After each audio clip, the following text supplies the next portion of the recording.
I'm in good space. We're in good space right there.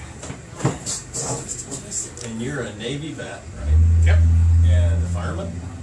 No. Okay, well, no, I was looking at your hat, so I was like, well, maybe he's like a volunteer fireman.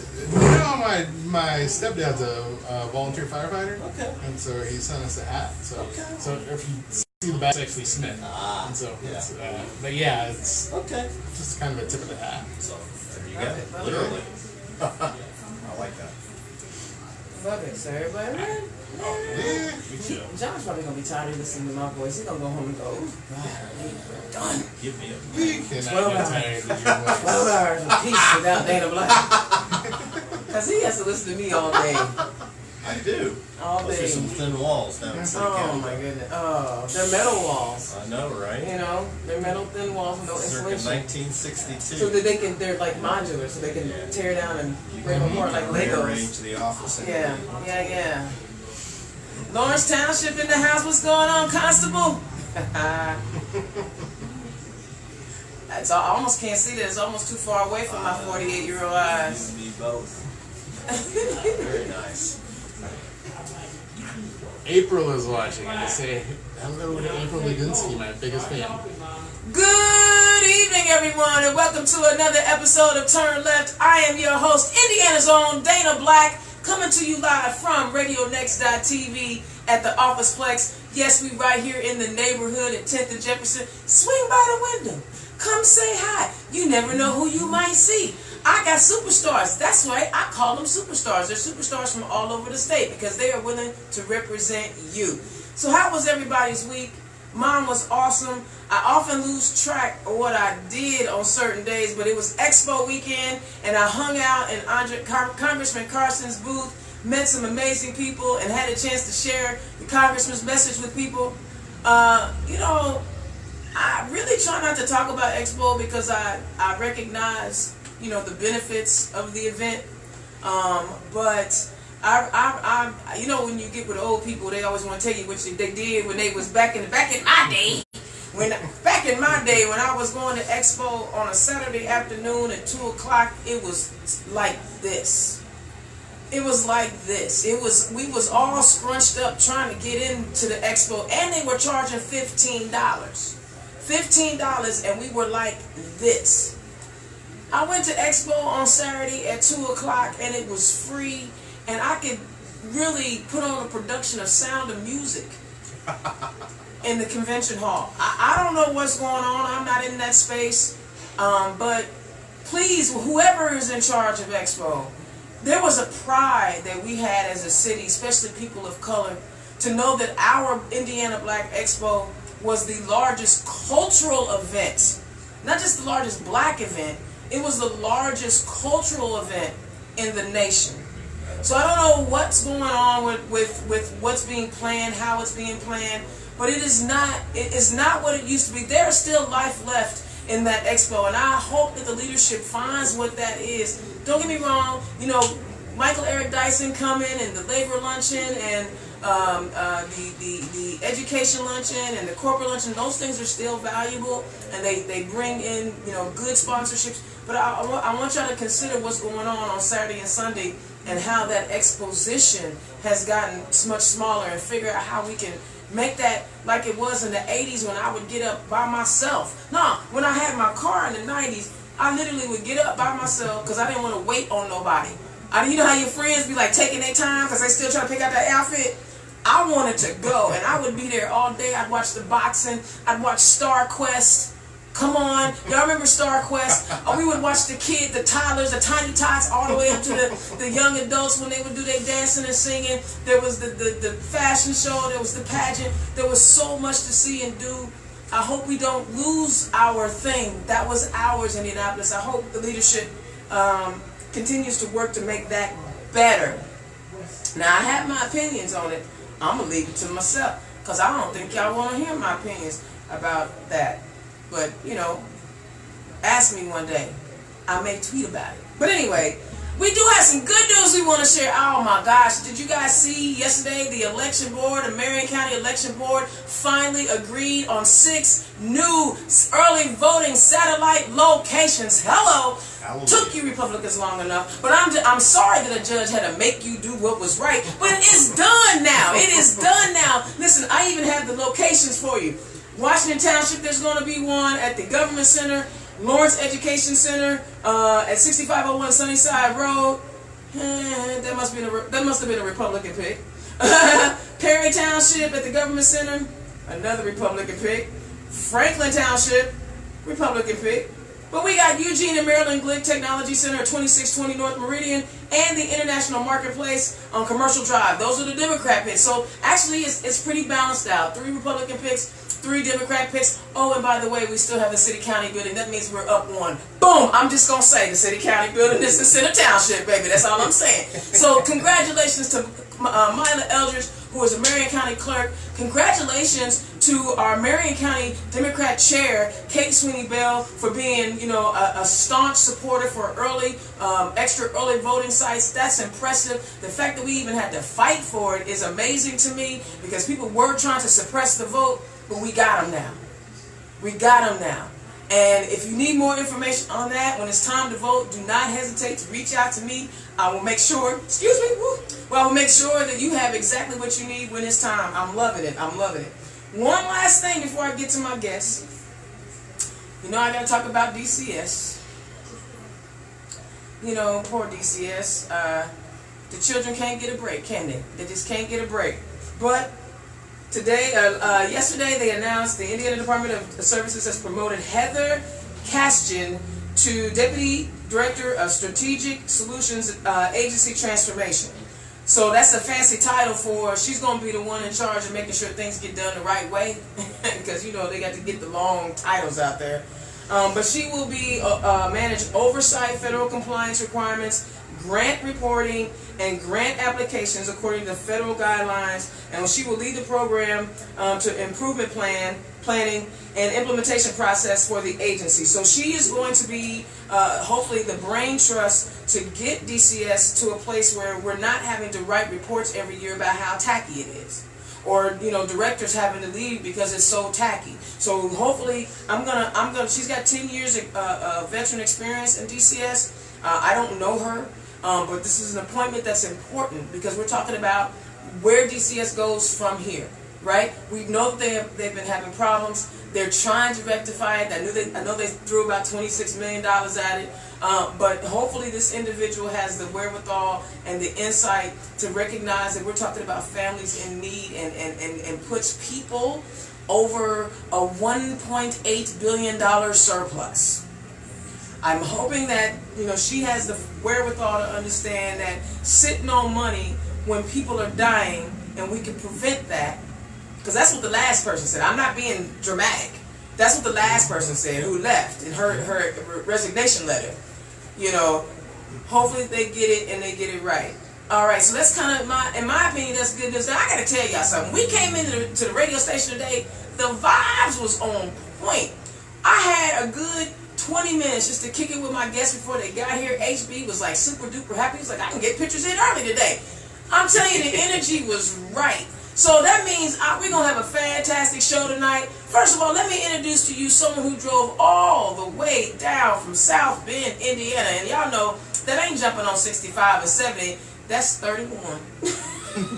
That's on 31, and you getting all the stoplights. So please welcome Edward Liptrap, who is running in District 11 out of the South Bend area, running for House Rep. Welcome to the show, Ed. And also we got a returning superstar who's been here before, and he's a veteran in the business. He knows how to do his thing, and he's worked with Linda Riss. And actually, did you give me a ring to kiss today? No, I didn't. That'll be when I make my 3rd appearance. That's the way it worked out. You guys welcome John Barnes, who is also running for House Rep in District 89 right here in Indianapolis. Guys, welcome to the show. First of all, I'm starting to feel the heat from the lights. I apologize if y'all look warm, but if they don't put a light on me, they don't see me. So, but I know y'all working with it. So welcome to the show. Thank you, Ed, for driving all the way down. How you doing today, my brother? Thank you for having me. It's awesome to be here. I've been looking forward to this for months. I'm good. And we first met up at the Dingus Day. Yes. Dingus Day, I went up, and I told you guys I was broadcasting from Dingus Day. I had a blast up there, and this man blew me away. He has a beautiful smile, a beautiful disposition, and the team around him is amazing. Yes, full of energy. Yes. I have to say right now, Carmela is going to be thrilled, my campaign manager, because just knowing that I was here 20 minutes early, in itself, like, it's a good thing. Today was a good day. So. CV, yes. he was here early. So thank you. He was here early and ready to go, yes. and had good energy. So yes. Tell me what's going on up in South Bend, and well, tell me about who you are, where you been, where you come from. So I was originally born in Southern California. My mom was a 16-year-old Latina, had me, a single mother. Okay. So basically grew up single mom, kind of struggling, and I had a lot of family support, but also community support. Okay. Grew up in Catholic schools, and just basically with that community support, learning how to take care of other people. We just kind of grew up making sure that you took care of the people around you, the Hispanic community. Okay. So, take pride in that, my brother. Own that. Absolutely. And a very large family, Okay. And so basically led my way to the Navy. Wow. Made my way out, got into the Navy, got some skills, but also realized, like, so reading books on, like, Tom Sawyer is a really big, you asked, like, how I got here. Tom Sawyer is a really big influence on me, so wanting to move somewhere where, like, my kids could go hunt and fish and do all these things. Wait, no hunting and fishing in Southern California? No. So yeah, I wanted them to be able to walk down the street, right? And so, no, this was the place we decided to come after I got out of the Navy, to come raise a family. Okay. We've been here ever since 2002. South Bend, of all places. I mean, don't get me wrong, I love South Bend and Mayor Pete and all that, but usually people, when they come to Indiana, they kind of migrate to Indianapolis. What made you pick the South Bend area? I did 1 year at Holy Cross right out of high school in Okay. 1992. So I had that experience, but my wife also, she grew up on an 1,800-acre ranch out in the middle of Central Valley in California. Okay. And so she wanted something smaller than San Diego, but a larger than 100-person town. Gotcha. And so this was kind of... the in-between. Yeah, the in-between. Yeah, I got you. So now that you're here, and was it a strange integration from Liberalville, USA to Conservativeville, USA? That's the misconception. Oh, well, share with me. Teach me something. Educate me, bro. So 95% of the donations in the zip code I grew up in go to Republicans. Oh. And so it was a very Republican, very conservative area. Okay. Where I grew up in Orange County, Trump Okay. showed up. Yeah, I mean, yeah. every Republican Orange goes County, there. yeah. And so Orange County is that. So everybody says, hey, you grew up in that area. They don't understand it. Like, yeah, it's not Liberalville. It was actually at one point here before 2010. All my representatives were way more Democratic in South Bend than they were actually in California. Wow, that's interesting. Yeah. That's an interesting little tidbit. All right, before we get to policy and politics, John Barnes. Yes. Welcome back to the show, brother. Thank you. Thanks for having me. You know, me and you got a job to do, right? We got a job to do. We got to go head on and get that shout out, don't we? Absolutely. Hi, Deb Jenkins. Hi,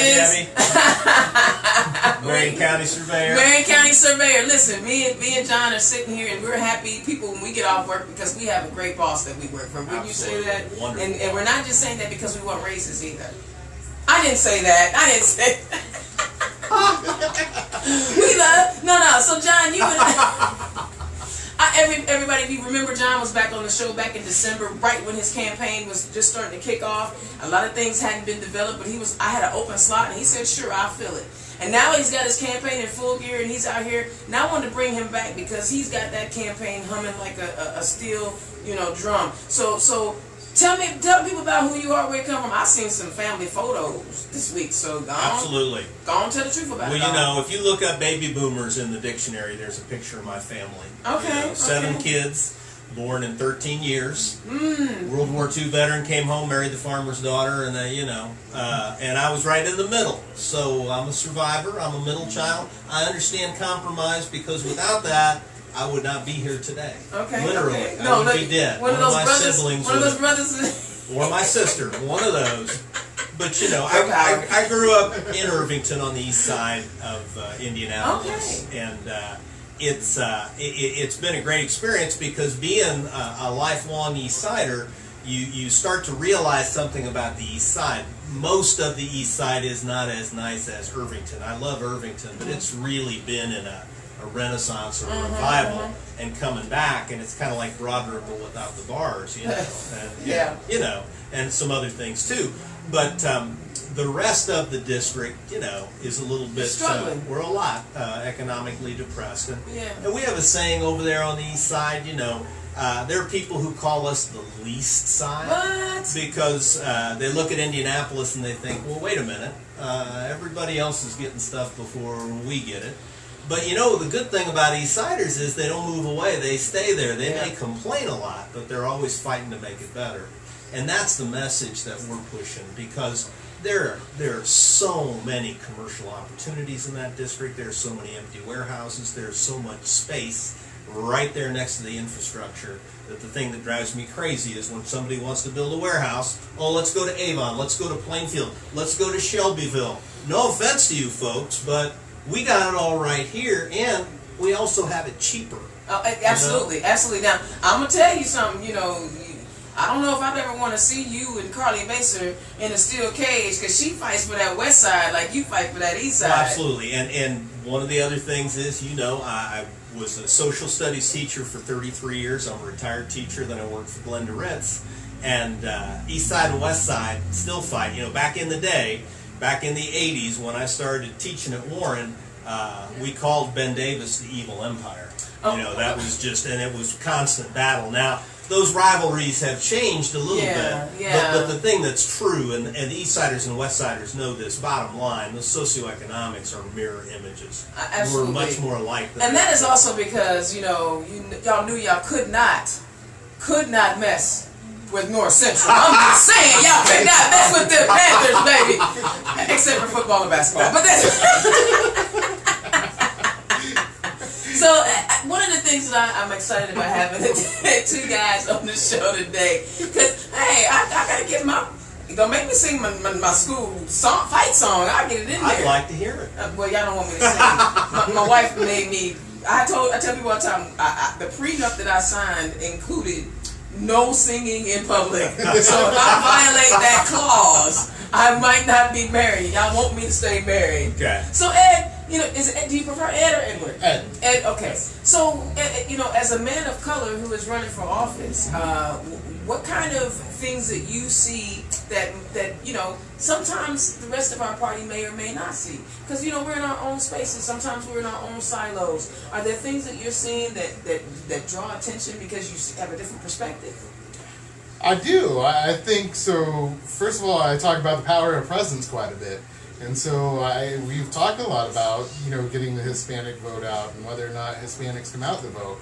And my very first speech back in March last year to the Elkhart Democratic Party was, you can't start talking about Hispanic votes without talking about why aren't people like me in the room. Like if you want us to get people out to vote, you need to bring us into leadership and put us in positions where we can see other people like ourselves. Absolutely. I'm working now with some of the leadership that I know in the community, because it's not my community, right? I love the Latino community, and like, you know, Vanessa Lopez Aguilera and John Aguilera and Zach Adamson and Henry Fernandez and some of the folks that I know, and we're trying to put on a Power of the Power of the Latino vote here in Indianapolis during the Latino Expo. And because it is so important that the Latino community understands and recognizes that they have a powerful voice in our Indiana politics. And is that a message that you're sharing with as well? It is a message. As a matter of fact, I just marched in the parade in Elkhart with John on Sunday.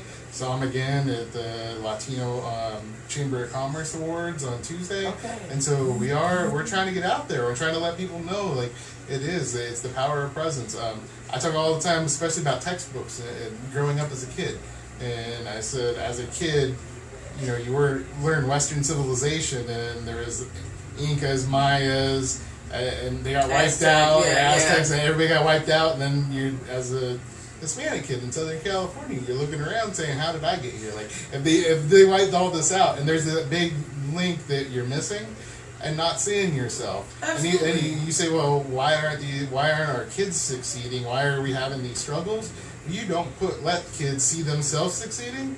It's kind of hard. Yeah, it's kind of hard. I mean, and you know, listen, I don't mince words. We know the history books have been whitewashed. We know this, and what I love now is that I've got a history teacher sitting across the table from me who, you know, when we sit around and talk about things, he was telling me his stories about how he's read Malcolm X 3 times, and he's read the Malcolm X autobiography 3 times. And as a teacher of history, you can relate to what, you know, Ed is talking about, how at that period of time when, you know, Warren was starting to integrate and more African American students were being integrated into school. How did you try to bridge that? I mean, you're a smart guy, you're a liberal guy, and I know that you see the world from a bigger point of view. How were you able to, like, integrate what was missing from those textbooks? Well, I think, like I told you earlier, it was just amazing to me that nobody else on the faculty had read Malcolm X. I'm not even understanding that story. But anyway, it's the fear of the unknown. It's stuff that you haven't looked at. And of course, at Warren, it was the idea that we had been desegregated for 10 years without trying to integrate the African American students into the school and into the community. And as a result, there were a lot of issues that obviously just weren't being dealt with. One of the things I had the opportunity to do was to be a part of a diversity team that worked in terms of having workshops for teachers and students and school employees, bus drivers, cafeteria workers, just to look at the whole idea that diversity is who we are, and diversity is who America has always been. Absolutely. Somewhere along the line that got lost. And the textbooks. Well, and especially the textbooks that come out of Texas. Workshops, people would come in like this, like, yeah, and then they'd come out going, oh, well, that makes sense. Yeah. It's so important to understand that this is a dynamic country. It doesn't stand still. And anybody who thinks that you're gonna grow up in the same world where you are then will be an adult later is crazy. That's not the way it's ever worked. Absolutely. Anybody who sits back and says, well, it's not, like you were saying about people, you know, back in the day, it's the same idea. Well, things aren't the same as they used to be. No, they're and you not. just look at them and say, but you got to keep working at it. What exactly is? Exactly. And that's why one of the things that, the lessons that you learn, right? Ken Burns has done amazing series on, you know, Vietnam and the Wild West and the Roosevelts. Well, I watched the series on Wild West because I'm a visualite. That's how I learn. And they talked about how, you know, even as white Americans were moving west, they didn't realize that, you know, because some white Americans don't really understand that California, New Mexico, Arizona, Colorado were really Mexico, and that there were Chicanos in California before Manifest Destiny made its way across the nation, and the idea that we are, you know, still fighting, you are still fighting for land that was originally supposed to be set aside for you in the purchases and in the land takeovers from Mexico, and you guys are still fighting for it. Now you got people literally being deported. I mean, the insanity. So tell me, immigration is not the only issue in the Latino community, and I get that. But I want to hear from your perspective of what your people are talking about. So I would say a lot of the same issues everybody else is talking I about. got you. So I would turn it on its head and say that it's always turned to a Latino thing versus other people stepping back and taking a look at, like, everybody else. We have issues in our own community, but yes, a lot of it is trying to assimilate or trying to be part of the regular community. Healthcare is a big issue when I talk to people. Absolutely. Good paying jobs is a big issue. Don't you worry. And I always say, like, you know, immigration comes up, and we just had 2 big rallies in South Bend. But the large chunk of those people that came out weren't necessarily Hispanic. Exactly. And there's some other reasons for that. Absolutely. But a big part of that is there are other issues. And I get tired of people just talking about one issue. It's, you know. That's why I prefaced it with, I know Right. I know, because that's one of the reasons why I want to have the power of the Latino vote. And it is so important for Latinos to understand that the concerns that you have in your community, and then the concerns that you have outside of just your community that impact all other communities, we can find common ground on. And that's why it is so important to me that we do that power of the Latino vote, because some people just don't know. For example, I went up to visit Tish Joshi. Oh yeah, yeah. That took a long time. 48. And he introduced me to his Indian community, and they're very warm and engaging. But as smart as they were, and as strong leaders as they were in their community, they didn't know that because they weren't natural born citizens, but they were now naturalized, or they were, became citizens, that they could run for office. They didn't know those things. And it's imperative to us, I think, as Democrats, John, and you're, as a teacher, it's our job as leaders in the party to make sure every community knows that there's a place in our big tent. Absolutely. Absolutely. And with the whole immigration issue and the diversity issues, it's just amazing to me that we can't understand that we're always going to be stronger together. And this idea that, well, America's being torn apart. You know what? That only happens because we haven't figured out a way to get together. When we do, we're stronger than we can ever be. And there's only been one time in our history where we actually tore each other apart. So all that other nonsense. I mean, don't get me wrong. When we had the Vietnam War, it was tough, and but there's only been one time. But I can think of a really good example after being a teacher at the time of 9/11. Yeah. It was really interesting because kids' perspectives were all over the place. They didn't know what to think. And I remember, teachers not only have big voices, they have big ears. They hear everything. And the kids hate it. And I got in trouble every day. Well, as I tell people, I said, if you didn't talk so loud, I wouldn't hear you. For talking. Can y'all imagine me getting in trouble by a teacher for talking? But I heard a couple kids in the classroom talking about how somebody didn't have an American name. And I just lost it. I said, no, wait a minute. This is U.S. history. This is a teachable moment. In a nation of immigrants, right? What is an American name? And of course, the class clown did this. He goes, Running Bear. And I'm like, yeah. The original Americans, sure. But this idea that people think that there's an American look, there's an American way, and the beautiful thing about Warren Township is with all that diversity, you had a lot to work with. Yeah, absolutely. You didn't have kids saying, well, I've never met anybody like that before. Absolutely. You still had kids at the tables at lunch who would talk about the kids at the next table rather than go over and talk to them. Right. And I'd always tell the kids, people love to be talked to. They don't like to be talked about. No. If you got a question about why does this person do this, go ask them. Do y'all see why me and John Barnes have such a good time at work every day? Oh, and this is the best part. When you get the romantic stuff going on in high school, you literally would have kids walk up to each other. Romance actually started in high school? Sometimes. And I missed that section of life. Here's the world. I went to an all-male Catholic high school, so there was no romance. Yeah, it wasn't happening. World's best come-on line, right? A guy walks up to a girl and says, and I quote, "What are you?" That'll never work. Come y'all gotta have better ways of talking about your ancestry, your background, your culture, because people want to know about that, but that's not the way to do it. No, come holler at a girl that hollers at women, and I'll give you a better line than that. Just come talk to me. All right, well, let's switch gears just a little bit, because I know you guys are anxious, and I'm anxious for the people to hear about your campaigns. So first of all, before we get there, what was that catalyst for you that said, I'm going to throw my hat in the ring and I'm going to run for office? And then from there, tell us about, your campaign and what you've been running on, what the message has been since you've been out in the streets.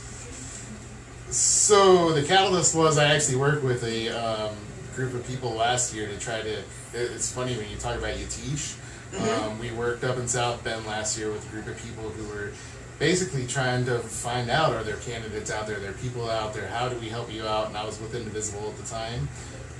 And so working with this committee, especially some of the professors, April Ladinsky, I know who's watching right now, Deborah Javelin, Carmela Visa, who's my campaign manager now. it's And weird. Like she's a rising star. she is a rising star. She's a rising star. So and I had wanted her to run for something, but she was finishing up her PhD, so she, didn't have the time those to super do smart that. girls, I'll tell you. But it transformed. It wasn't. I never saw myself as running. It wasn't until when we're going through this that Deborah Javelin was the first person in the world to say, "You gotta run for something." And I was like, "You're crazy." And She saw your potential. Yeah, my sister's she has her master's in public policy out at USC, and she was like, "You're just as good a candidate as anybody else." But you don't see yourself, and so he's orange. Yeah. So that was the transformative part of seeing other people start to see you as that person, right? And they would say, hey, like, you show up, you actually care. And I didn't realize, it took me a while to realize that actually showing up and caring, that's a unique thing in politics these days. It is. And so I really, that's the thing that got me. Yeah, and just before we move on, I was out in Montgomery County last night, and I literally was at a wing place, and we had a couple of cocktails and eating some chicken wings, and these 5 Democrats in Montgomery County are like, well, how after the election, how do we sustain this visibility? And they're asking how they can be better Democrats in the community, and that's exactly what you're talking about. Wanting to show up is very unique. Okay, go ahead with it. I just want to put that out there. No, it's perfect because what people say.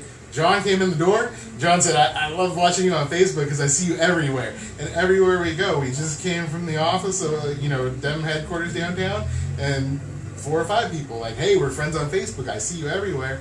And it's just amazing to me how much people these days appreciate someone who will actually show up and listen to them. I talk to people who say they've never voted for a Democrat.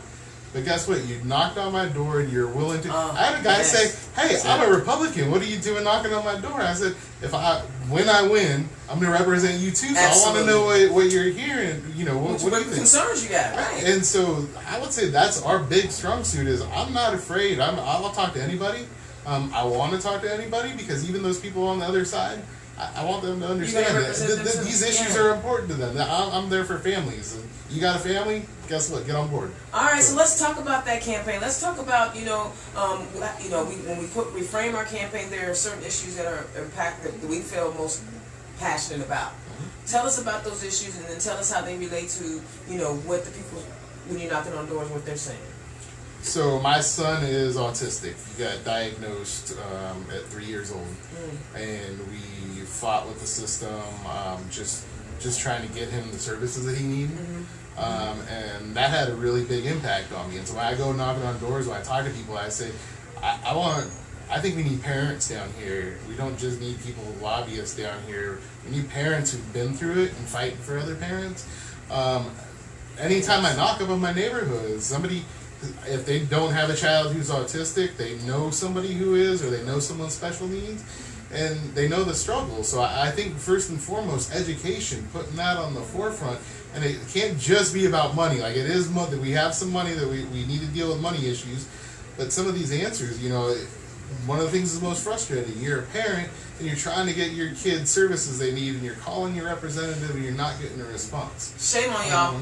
Yeah. Shame on y'all. And I'm not the only one. I know we hear from a lot of other parents. And there's 100 representatives, so I know there's probably quite a few who are not returning phone calls. Yeah. And most people don't even talk about our special needs community. My wife actually is in the industry, and she has a business where she cares for special needs adults, just like you. She had a son, has a son who is special needs, and now he's 48 years old, and she started her business, right? She went a different route. Right. She started her business because she understood how important it was to make sure you provide good services for people.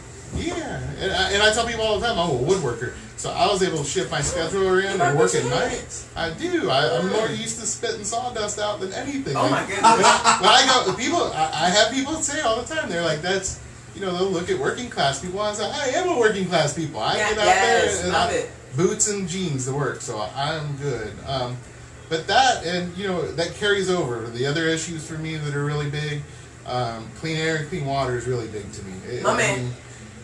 We get so up where we're at, We got people on groundwater that are having issues. I'll have people that say you don't even want to smell the water coming out of my. We got people that they're getting taken off of pipes up in Elkhart and South Bend, that lead issues or other issues.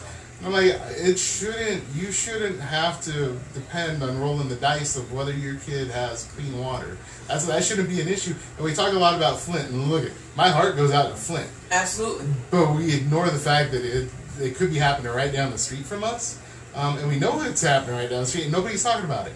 I talked to somebody about, we have St. Joseph River touching both sides of my district, and they're for the river conservation. And I went up and gave them my business card, and I said, hey, I would love to talk to you. And they said, really? They said there are like 4 or 5 state legislators in our whole state that care about quality of water. And I said, what do you mean? Like, what? And so just hearing that, and getting out and you talk to these people. So these issues are resonating. The third one being the inclusive communities. And I think we are losing a lot of people in this state because they feel like they are our young people. I work with people out of Notre Dame, out of Purdue, out of IUSB. We're producing some of the greatest talent in the world. I was at a conference at Ivy Tech. All the chancellors from China came over. All their top China, they came to Ivy Tech because they were impressed with what our schools do here. So that tells you, like, we're doing it right in Indiana, but our wages are low, and we're passing dumb laws that are targeting people and pushing them away, and we're not providing opportunities for our young people to want to stay here. Absolutely. So, I mean, when you have a state that's 48th in the nation in quality of life, that speaks volumes. And how do we create, the wealth of the future and the opportunity of the future if our best and brightest are leaving? All right, John, we're going to switch gears real quick. Let's talk about your campaign and I know why you wanted to run, because nobody has hair like that. Nobody has hair like my man John Barnes. Let me tell you. He's got a whip. I love it. Well, I was probably 8 or 10 years old before I realized what my aunt was saying when she'd say, "Oh, you got your hair from the milkman." And I'd be like, "Oh, Aunt Mary, that's gross." Okay. But yeah, even in my family, my siblings look at me and they go, "How did that happen?" No, they say, do you make your hair look like that? Things like that. But it's a long story. It's a hot look, bro. You know what else is true? You get a lot of attention from students in the classroom. When you want to talk about diversity and hair culture, okay? My students, when I would start in the 80s, right, when all men's hairstyles went short, right, cut the afros Barkley off.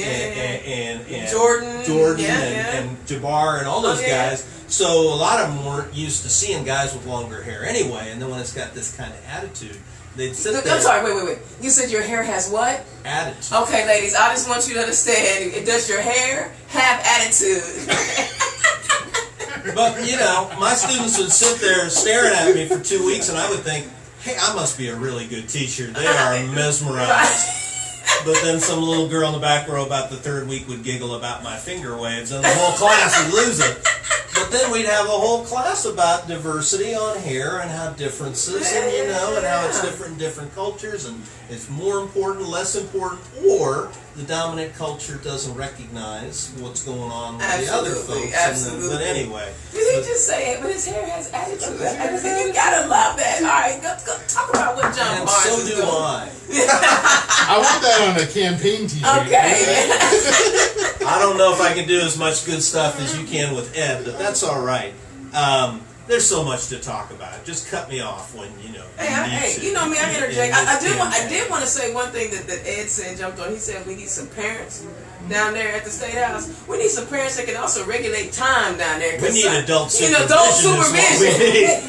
Because they are acting like I wanted adults. to jump on it. I was like, I had a joke, but he was talking about autism and special needs, and didn't want to mess that moment up by making a joke. But yeah, we need some adult supervision down there. We need common sense. Absolutely. And it's just that simple. And that's, to me, and I've told you this, Dana, at the door, that's the biggest issue. When people can't think of any, and I still don't understand folks out there who, when I ask them if there's a certain issue they're concerned about, can't think of one.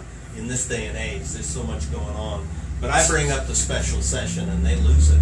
They all know what happened there. They might have missed it or forgotten about it for a moment. But this idea that you could have a job that you get paid for, and then you don't get it done, and you still get paid, and then you come back to finish it and you get paid again. Extra. And the money you get paid is our money, my money, your money. It's just irresponsible, especially when you have supermajorities in both houses. So they should be agreeing on everything, right? Well, at any rate, they ought to be able to run the show how they want to. Well, so if you mess it up like that, then there's a problem because John, your you're so priorities. John, you I'm are trying kind. to be radio. Because you friendly, know, no, John. I don't know if you got the 5-second delay here. No, we're internet radio. We are not under FCC regulations. Oh, that's right. Yeah. Oh, I you're can being say kind. anything I want You to. know Republicans are in Why didn't you lockstep. tell me? Right. You know when Brian Bosma says you better do this. The person that Poonam Gill is going to be. When Brian Bosman says, this is what we're going to do, everybody in the Republican caucus, be it the Senate or the House, they walk in line. They're not allowed to be free thinkers. So, see, you are being kind. People, I get some people, they see this campaign slogan right here, a voice, not an echo. Okay. You can't be a voice for your district if you're an echo for the speaker. Come on. It's just that simple. If you're just doing what the caucus says, and my opponent, and I'm not even going to mention her name, but my opponent will actually tell people when they come up to her and ask her about an issue, she won't venture an opinion. She'll say, I'll have to take that back to my caucus. You know what that sounds like to me? She can't think. And I love women. And so not all of them can think. Well, and what it tells me is that my representative is not Cindy Kirkhofer. Oh, yeah. Oh, I said Cindy her name. Kirkhofer. Yeah, I was going to say it anyway. But it's Brian Bosma. Yes. And I didn't vote for Brian Bosma. I didn't either. And Yes, my here's the representative. thing. You can't be afraid to speak out. You cannot. Well, you've got people on the state and the local and the national level these days who are only concerned about the next election. And that's exactly what they say to them. So, well, if I do this, I might lose next time. Dare to lose, please. Be brave enough. Be strong enough that you're not afraid to speak the truth because you're doing it for the right reason. Well, but see, some people are not used to being put in a position where they could lose. They are used to, being winners by, acclamation. Not because of hard work. I wear my badge proudly. I tell people I was a one-term wonder in the legislature. I was there for 2 years. The people voted me in and they voted me out, and that's fine. But when I was a legislative liaison for Glenda Ritz, I'd get representatives and senators who would tell me, well, this is the right thing to do, but I can't do that. Because I might, the leadership might get mad, or I might lose in the next election. And I wouldn't say it because I'm trying to be my middle child diplomatic self. Right. But it's like, wait, you're telling me you're not going to do the right thing because you're worried you'll lose your job. You should lose your job for not doing the right thing. That shouldn't sound good to anybody. It shouldn't. Anybody out there in District 89, I'm telling you, that's the way they work. And all the districts, you know what I'm saying? Right? Absolutely. I mean, and so he's got some experience in leadership or in the legislative body. You know what I'm mad about? What's that? I was just figuring out how it all worked.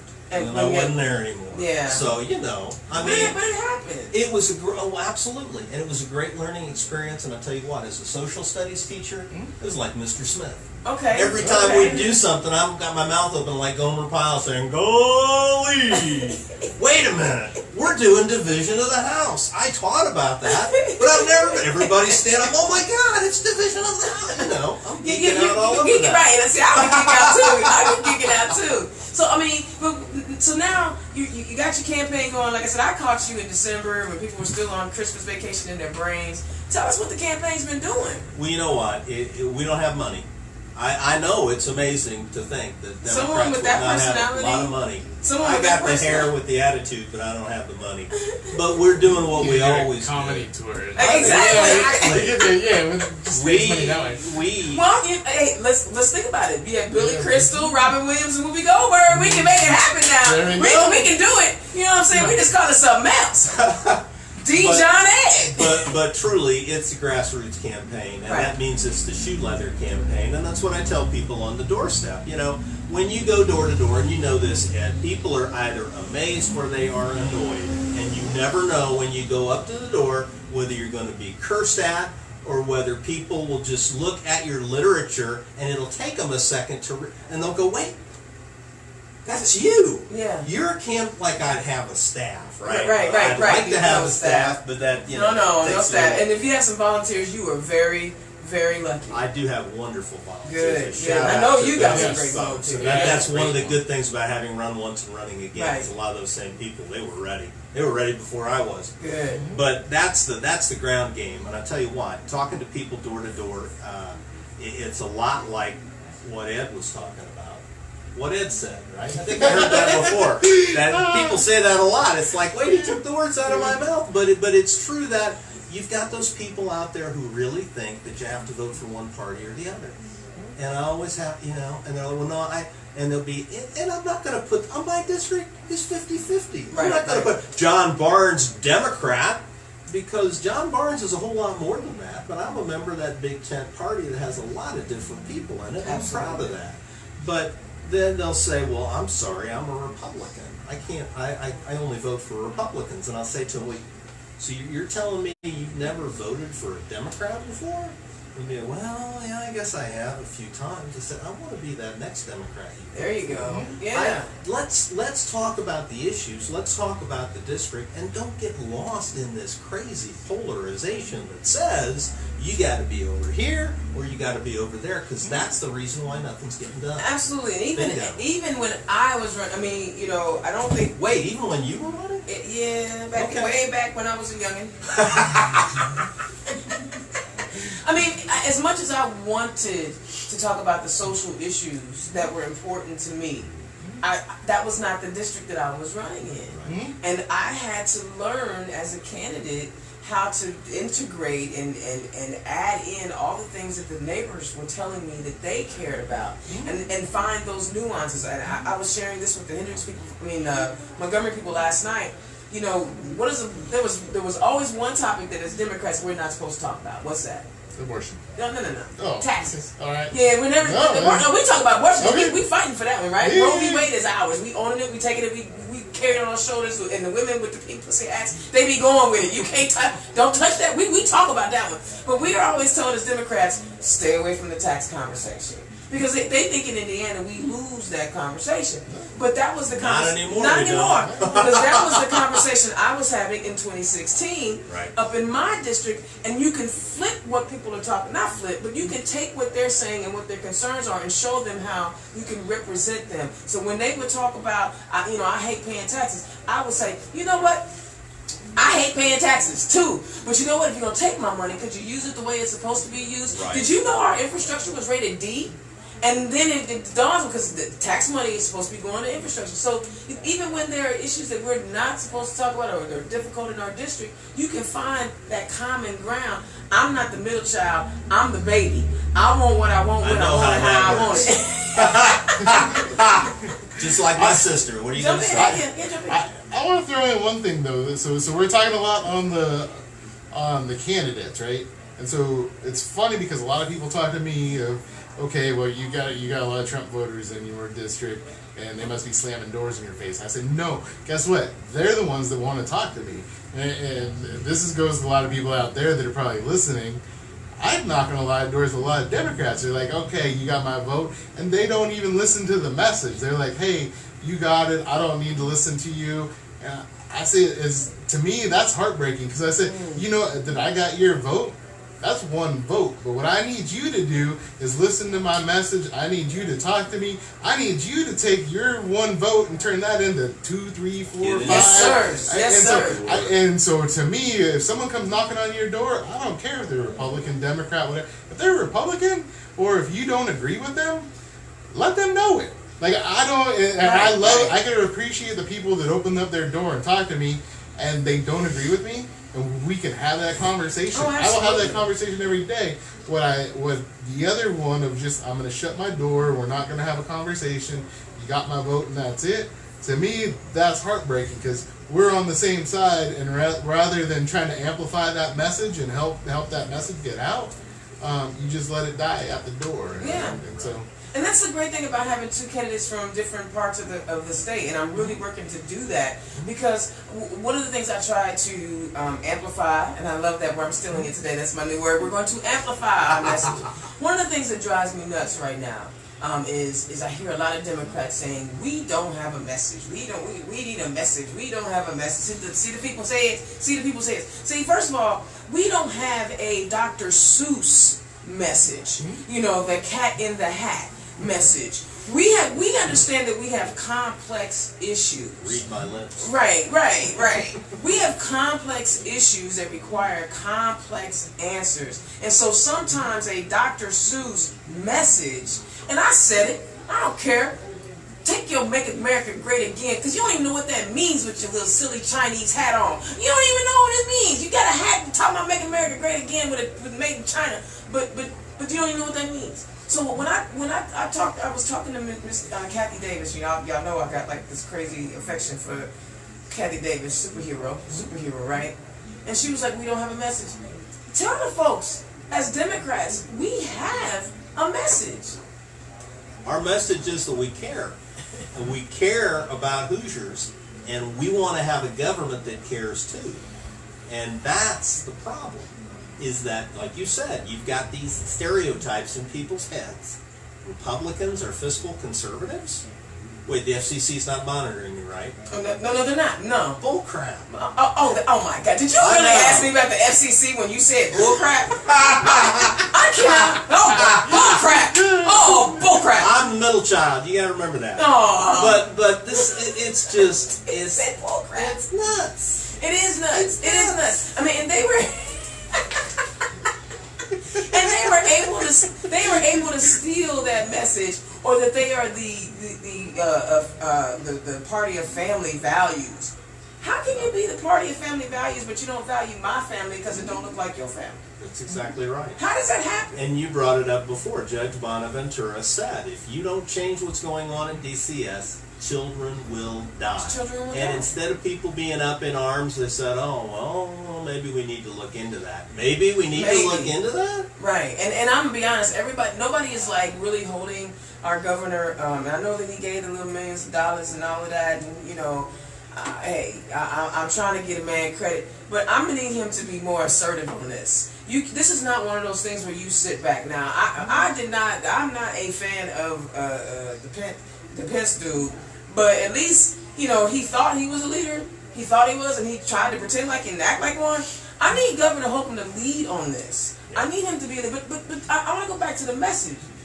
Democrats have a message. We have a message, right? Yeah, absolutely. So I'll say right now, as a Navy veteran, right? I go and knock on doors, and time and time again, I don't care if they're what side of the aisle they're on.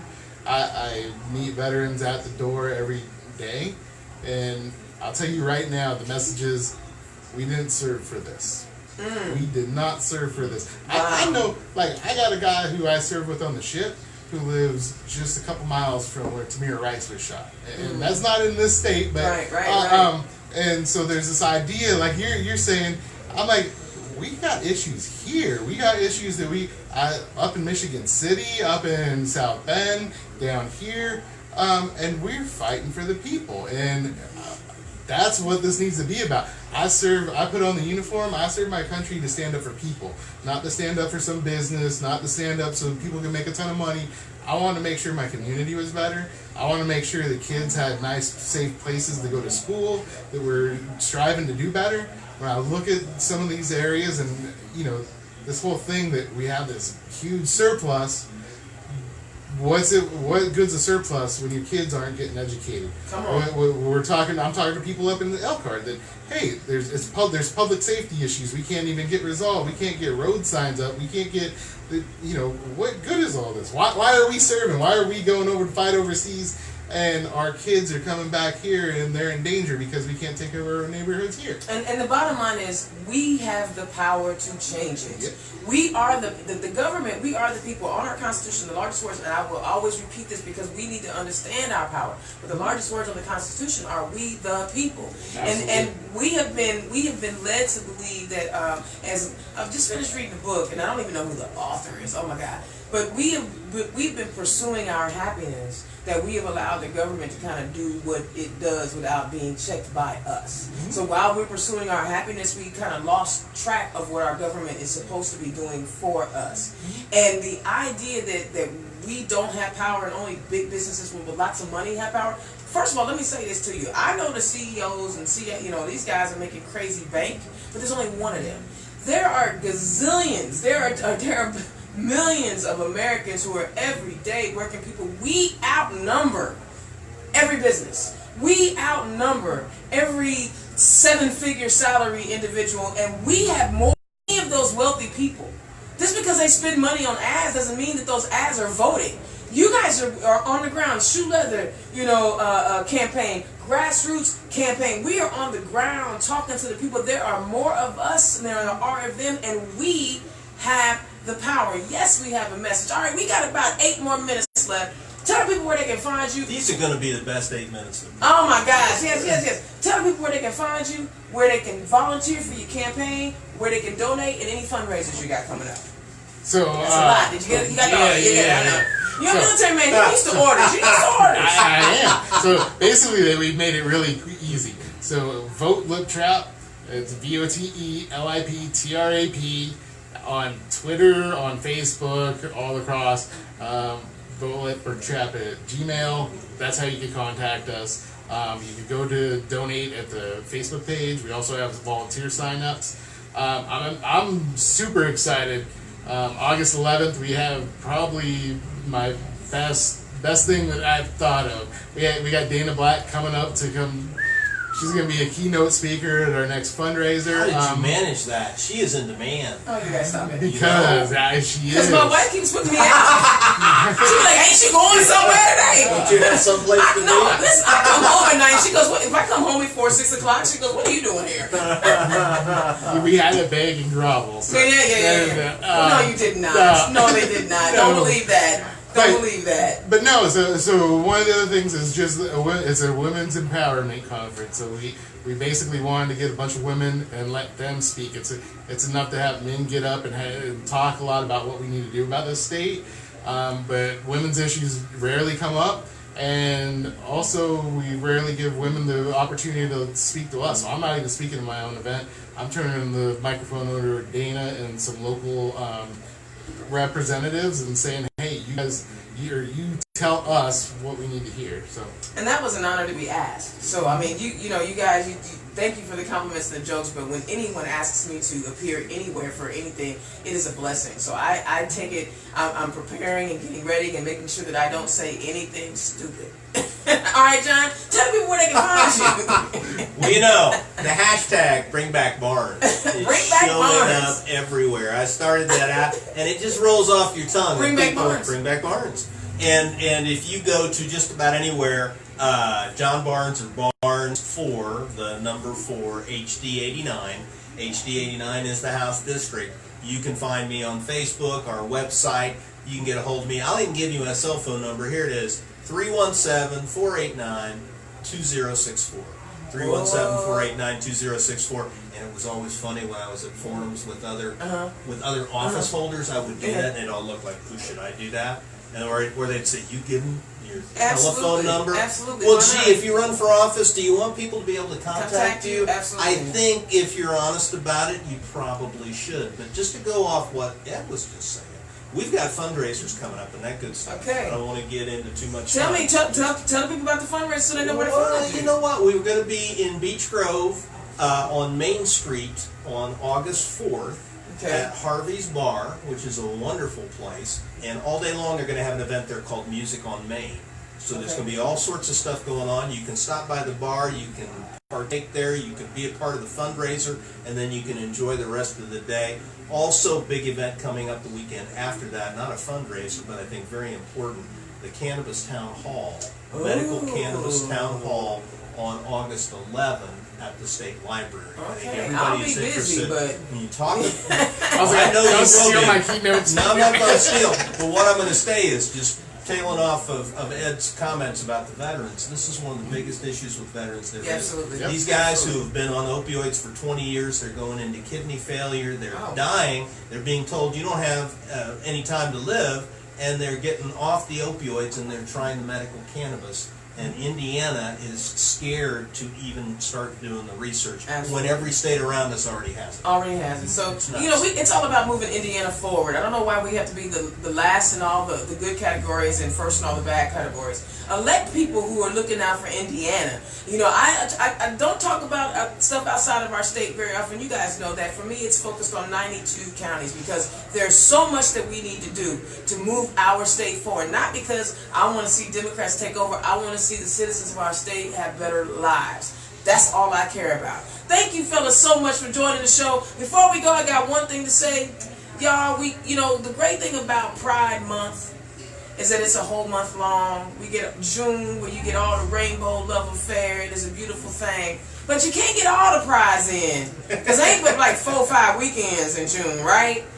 Yo, if you're not doing anything this weekend, come visit the Allen County Stonewall Democrats as they have a booth at the Fort Wayne Pride on Saturday. Come on up. If you're not going to John Barnes, we can go to John Barnes and then come to Fort Wayne. Oh, it's just a short trip. Short trip up the street. Absolutely. And at 2 o'clock, I've been invited to speak on advocacy and what that looks like to young people and in our LGBT Q plus communities. So if you're up in the Fort Wayne area, please feel free to stop by. They're really putting on some great stuff outside of just the parade and just the marketplace and just the partying and drinking. I mean, that's the fun part, but I mean, we're going to educate the LGBTQ plus folks as well. So this weekend is Pride. I want to give a shout out again to my man Spencer up in Allen County and Fort Wayne. You guys are doing a fantastic job. I will be up there to support my guys in Allen County and the Stonewall Democrats up there.